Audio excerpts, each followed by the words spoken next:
Kot veste, smo v poslanskih skupinah Slovenske demokratske stranke, Slovenske ljudske stranke in Slovenske nacionalne stranke vložili zahtevo za sklic izredne seje Državnega zbora v povezavi z novimi dejstvi in okoliščinami, s katerimi smo bili seznanjeni po tistem, ko je Državni zbor odločal o ratifikaciji in razpisu referenduma glede arbitražnega sporazuma.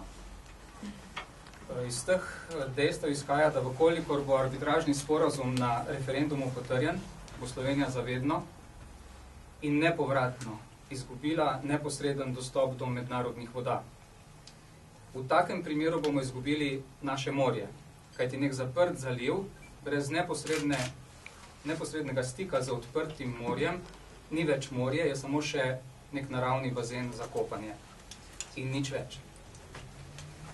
To sicer vemo nekateri že nekaj časa, tisto, kar pa je postalo v zadnjih dneh novo in zaradi česar zahtevamo sklic izredne seje Državnega zbora, so informacije in dejstva, ki pritrjujejo temu, da je premier gospod Pahor zato vedel takrat, ko je podpisal arbitražni sporazum.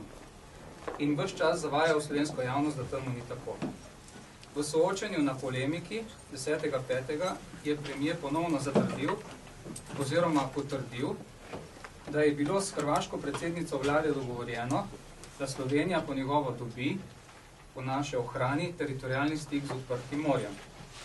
To trditev je ponovil v Državnem zboru v ponedeljek, 17. maja. Najprej je dejal, da se je to zgodilo na Trakoščanu, potem pa je že spremenil svoje stališče in dejal, da se je to zgodilo 11. septembra v Ljubljani. Hrvaško ministrstvo za zunanje zadeve je te trditve zanikalo že prejšnji teden, hrvaška premijerka Kosorjeva pa ponovno včeraj v Saboru, kjer je izrecno poudarila ne samo, da take obljube oziroma zagotovila ni bilo, celo več. Hrvaška, kot veste, je temu ves čas izrecno nasprotovala, kar izhaja iz njenih izjav, dejanj, pa tudi iz izjave, v kateri izrecno govorijo o tem, da ničesar v arbitražnem sporazumu ni mogoče smatrati kot privolitev Hrvaške v teritorijalnem dostopu Slovenije do odprtega morja. Arbitražni sporazum je jasen in nedvoumen.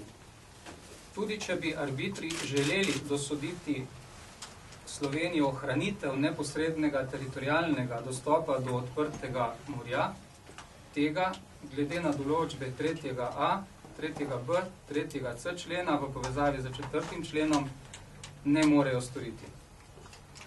Še pred odločanjem na referendumu je torej potrebno razčistiti, zakaj je premier, gospod Borut Pahor, arbitražni sporazum podpisal in zakaj je k ratifikaciji nagovoril Državni zbor, kljub temu, da je ves čas vedel, da Sloveniji ne omogoča neposrednega teritorijalnega stika z odprtim morjem.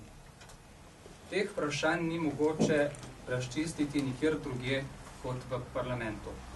Premier mora poslankam in poslancem in seveda celotni slovenski javnosti pojasniti, kateri motivi so ga vodili k temu, da je podpisal nekaj, za kar je v trenutku podpisa vedel, da je v Slovenijo slabo, saj nam nepovratno jemlje pomemben del naše suverenosti.